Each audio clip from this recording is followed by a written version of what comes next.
Have you ever felt super motivated at 2 a.m. to change your life, only to wake up the next morning and do absolutely nothing? We've all been there. Motivation is loud, exciting, and temporary, but discipline, it's quiet, boring, and unstoppable. If you're tired of starting over again and again, this video is for you, because today we're breaking down what actually works, discipline or motivation, and why one of them is lying to you.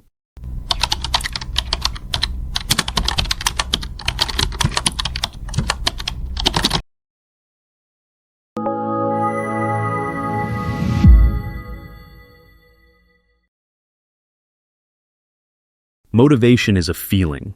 Discipline is a decision. That one sentence can change everything if you really let it sink in. Think about it. How many times have you felt pumped up after watching a motivational video, listening to a powerful speech, or scrolling through those aesthetic reels on Instagram? In that moment, you're on fire. You tell yourself, this is it. From tomorrow, everything changes. And then, nothing happens, because the feeling faded. You felt good for a few minutes, maybe even a few hours, but it didn't last long enough to build something real. That's the trap. Motivation is emotional energy. It comes fast, burns bright, and dies out. It's like lighting a match in the wind. It flares up, gives hope, gives heat, but disappears before you can even do something with it. On the other hand, discipline is not about how you feel. It's about what you decide. It doesn't care whether you're excited or exhausted. It doesn't wait for the perfect mood. It's the quiet voice in your head that says, do it anyway. Discipline doesn't give you butterflies or goosebumps. It gives you progress. It builds brick by brick, rep by rep, day by day. When you're tired, it keeps going. When you're bored, it keeps going. When no one claps for you, no one sees your effort, no one understands your dream, it still keeps going. That's power. That's where transformation actually begins. Motivation fades, but discipline sustains action. Anyone can be motivated on January 1st. That's easy. Everyone's ready to hit the gym, start a business, eat clean, or wake up at 5 a.m. But what about February 1st? What about the days when it rains, when it hurts, when you're frustrated, or nothing seems to be working? That's where people fall off. Because they were depending on motivation. They thought that feeling would carry them. But feelings lie. They change. They betray you. Discipline doesn't. Discipline shows up when motivation ghosts you. It's your backup plan. It's your real plan. If you're relying on motivation to change your life, you're setting yourself up for disappointment. You're building your future on sand, not concrete. Motivation is a visitor. Discipline is a resident.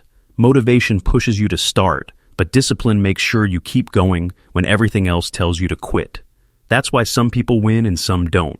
Not because they were more inspired, but because they were more consistent. Discipline isn't exciting, and that's the point. It's not made to entertain you. It's made to reshape you. Every great athlete, every top performer, every successful entrepreneur, they all have days where they don't feel like it, but they still show up. That's what separates them. That's what builds empires.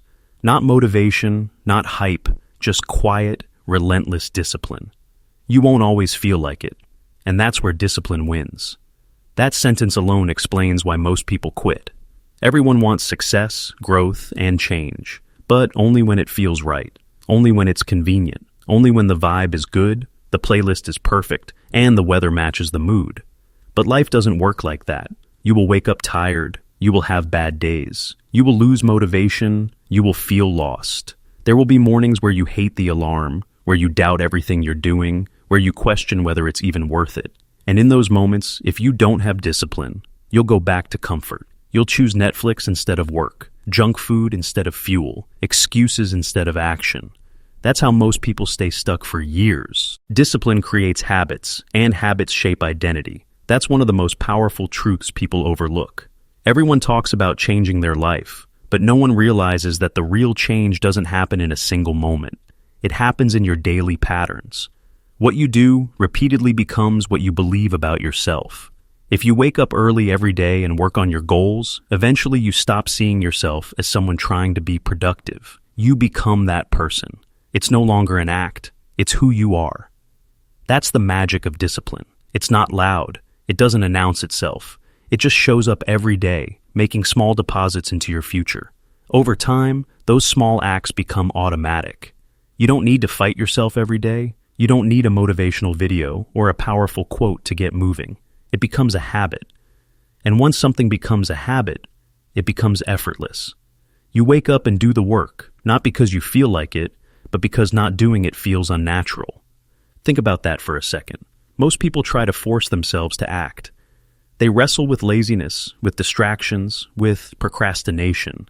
But disciplined people don't waste energy fighting those battles every day. They win the war before it begins, by building habits. They design systems that support their goals, instead of relying on temporary motivation. They know that the real enemy isn't failure or fear, it's inconsistency. And the cure for inconsistency is simple, boring, and powerful: discipline. When you repeat something long enough, it shifts your self-image. If you write every day, you become a writer. If you work out every day, you become an athlete. If you focus and show up every day, you become the kind of person who follows through. That's how identity works. It's built through action, not intention. You can tell yourself you want to be successful, but if your habits don't match that vision, nothing will change. On the other hand, waiting for motivation delays progress. It's the reason most dreams stay stuck in notebooks and never turn into reality. People keep waiting for the right time, the right mood, the right moment when everything feels aligned. But that moment almost never comes. Life doesn't give you perfect conditions. There will always be noise, stress, distractions, fear. If you wait for the feeling to move you, you'll be waiting forever. And while you wait, someone else is already acting. Someone else is building. Someone else is becoming. Waiting feels safe. It feels logical. But it's really just a trap. A trap disguised as planning or thinking or preparing. But all it really does is delay. Delay becomes days. Days become weeks. And before you know it, you're in the same place you were last year, just with more excuses and fewer options. That's the cost of waiting for motivation. Discipline says, I don't care if you feel like it. Do it anyway. It doesn't ask for your permission. It doesn't need you to feel inspired. It just demands that you take the next step, that next rep, that next page, that next action. And when you do it over and over again, it becomes second nature. People think discipline is hard, but what's harder? Being uncomfortable for a few minutes every day while building the life you want, or being comfortable now and regretting it for years? The pain of discipline is short-term. The pain of regret is forever.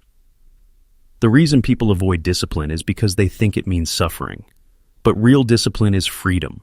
Freedom from fear, freedom from self-doubt, freedom from the trap of inconsistency. Because when you build habits through discipline, you create a life that runs on momentum, not mood swings. You take control of your day, your direction, your destiny. Discipline thrives without emotion. It just acts.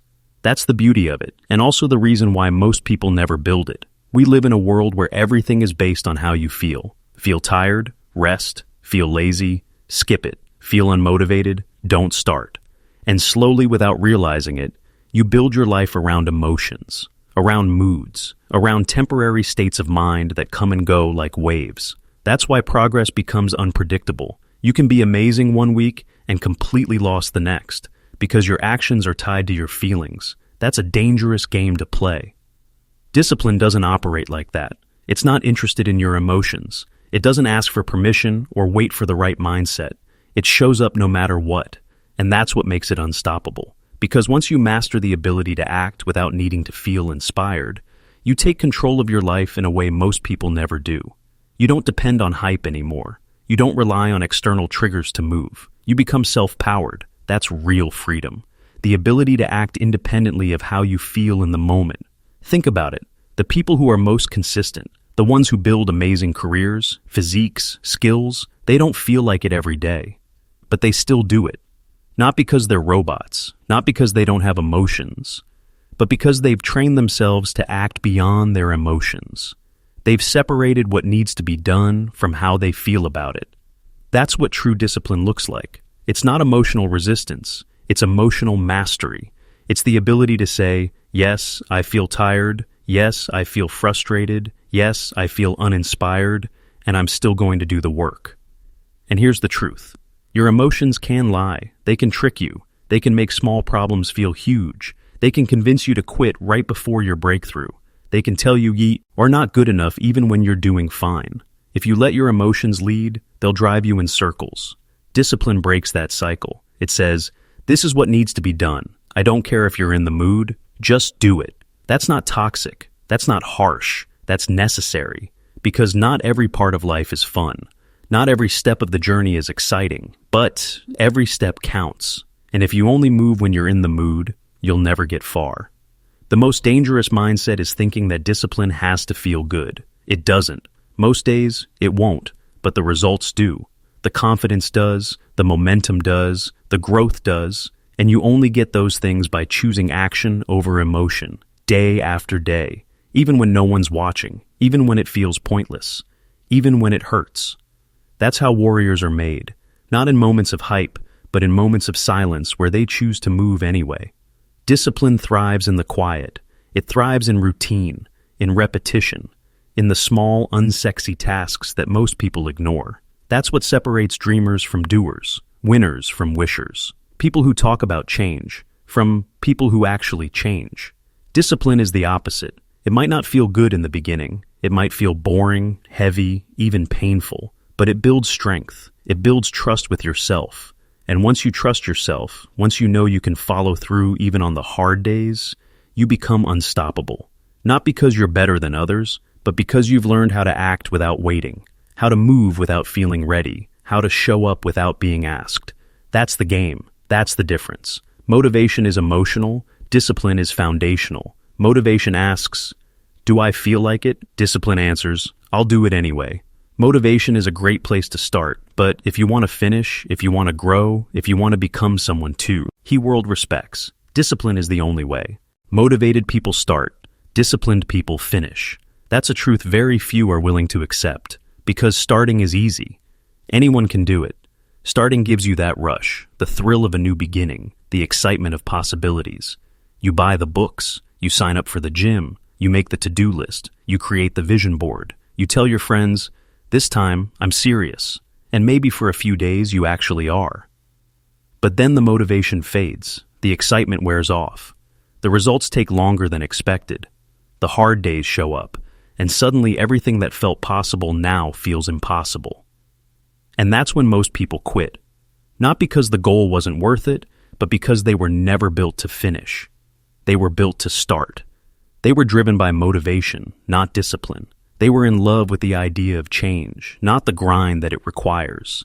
And that's the difference between people who achieve what they set out to do and people who live their entire lives stuck in loops of starting and stopping. Because discipline doesn't care about how exciting the beginning was. Discipline is built for the end. It's made for the days when you don't want to show up, for the nights when you're exhausted, for the moments when no one is clapping for you anymore, and the only person left to believe in your dream is you. Starting is a feeling. Finishing is a commitment. Motivation tells you, let's do this, but discipline says, we're doing this no matter what. Motivation will tell you all the reasons why you can. Discipline will remind you of the reasons why you must. And that mindset shift changes everything. Because when you rely on motivation, you'll always need a spark to move. But when you build discipline, you move even when the fire goes out. Everyone respects the finisher, but no one talks about the loneliness that comes with finishing. Because most of the journey isn't glamorous. It's not shareable on Instagram. It's not full of applause. It's full of silence, repetition, obscurity. You'll wake up at 5 a.m. and no one will notice. You'll stay up late working while others party, and no one will celebrate you. That's where most people fall off, because they crave recognition more than they crave results. They want to be seen more than they want to grow, and when that validation disappears, they stop. But finishers don't work for validation. They work for completion. They don't need to be motivated to keep going. They keep going because they said they would. Think about a marathon. The start line is full of energy, crowds, cameras, cheers, but by mile 20, it's quiet, it's painful, it's ugly. And that's where discipline takes over. That's where the winners are separated from the dreamers.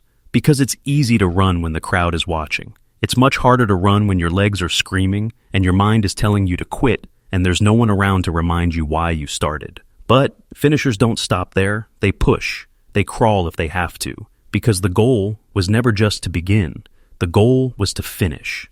The same thing applies to every area of life. People start diets and drop them in 2 weeks. People start side hustles and quit when they don't make money in a month. People start reading books and leave them unfinished. Because they confuse momentum with mastery, they think the act of beginning is enough. But it's not. Starting doesn't change your life. Finishing does.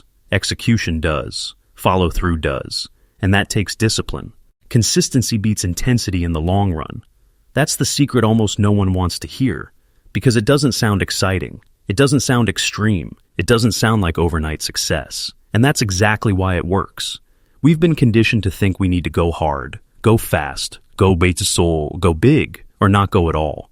People chase intensity. They want to grind for 12 hours one day, hit the gym for 3 hours straight, launch a business in a weekend, and expect their whole life to change. But it doesn't. Because intensity fades. It's temporary. It burns bright, but then it burns out. What truly changes your life is not how hard you work for a day. It's how consistently you show up, even on the days you don't want to. Intensity is what makes you feel powerful in the moment. It gives you that beast mode energy. You feel unstoppable for a while, but then life happens. You get tired. Something unexpected throws off